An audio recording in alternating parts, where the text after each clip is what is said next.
2019 के चुनावों के बाद से महाराष्ट्र की सियासत में जितने नाटकीय घटनाक्रम हुए, शायद ही देश ने कभी ऐसा देखा हो।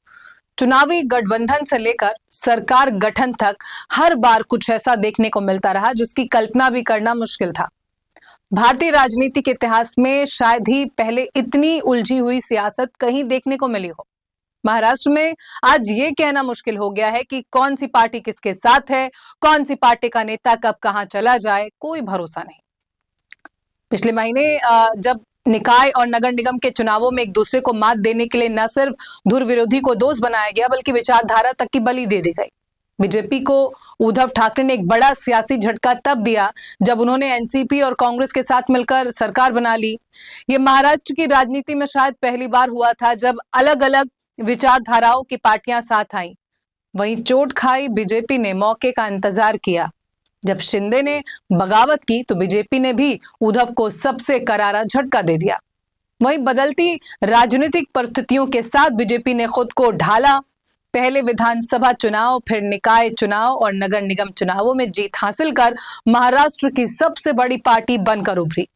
बीएमसी समेत 29 नगर निगम के लिए हुए चुनावों में आधे से ज्यादा नगर निगमों में कब्जा जमाया।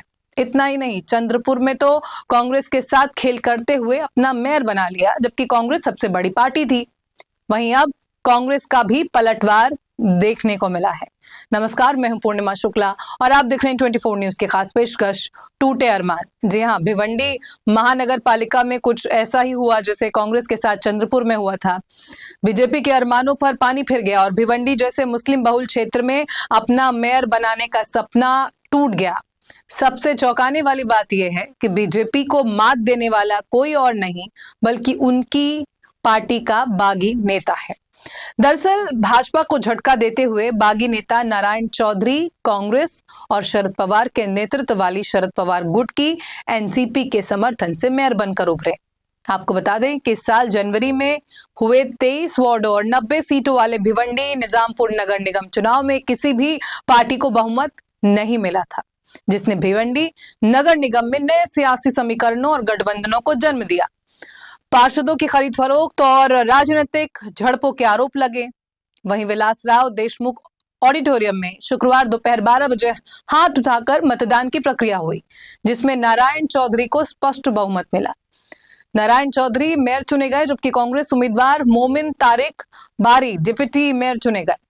नगर निगम चुनाव में कांग्रेस ने 30, भाजपा ने 22, शिवसेना ने 12, समाजवादी पार्टी ने 6, कोणांक विकास अघाड़ी ने 5 और भिवंडी विकास अघाड़ी ने 3 सीटें जीती थीं। वहीं नारायण चौधरी ने 46 के जादुई आंकड़े से 2 अधिक यानी 48 वोट हासिल करके मेयर पद हासिल किया। भाजपा की स्नेहा पाटिल को 16 वोट मिले, जबकि कोणांक विकास अघाड़ी के विलास पाटिल को शिंदे की शिवसेना के समर्थन से 25 वोट प्राप्त हुए।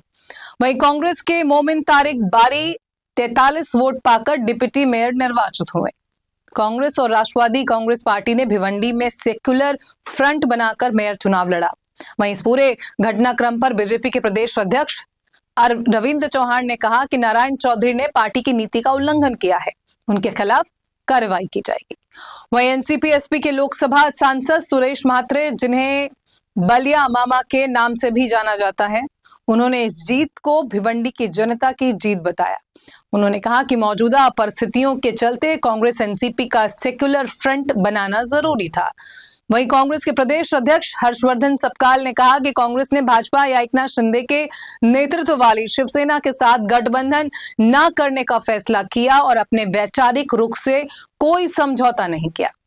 कुछ भाजपा पार्षदों ने पार्टी और उसकी विचारधारा छोड़कर सेक्युलर फ्रंट में शामिल होने का फैसला किया, जिससे हमें मेयर और डिप्टी मेयर चुनने में सफलता मिली। आपको बता दें कि नारायण चौधरी ने बीजेपी से बगावत की और कुछ बीजेपी पार्षदों के साथ मिलकर एक स्वतंत्र समूह बनाया। उन्होंने कांग्रेस के नेतृत्व वाले गठबंधन को समर्थन देने का फैसला किया। उन्होंने मेयर चुनाव जीतने के बाद कहा कि स्थानीय राजनीति आप जानते हैं, मैं सिर्फ विकास पर काम करूंगा। आपको बता दें कि ये राजनीतिक घटनाक्रम भाजपा के उस अंतिम समय में लिए गए फैसले के बाद हुआ जिसमें पार्टी ने नारायण चौधरी को मेयर पद के उम्मीदवार के रूप में हटाकर उनकी जगह स्नेहा पाटिल को मैदान में उतारा। वहीं भाजपा में शामिल होने से पहले नारायण चौधरी कांग्रेस में ही थे।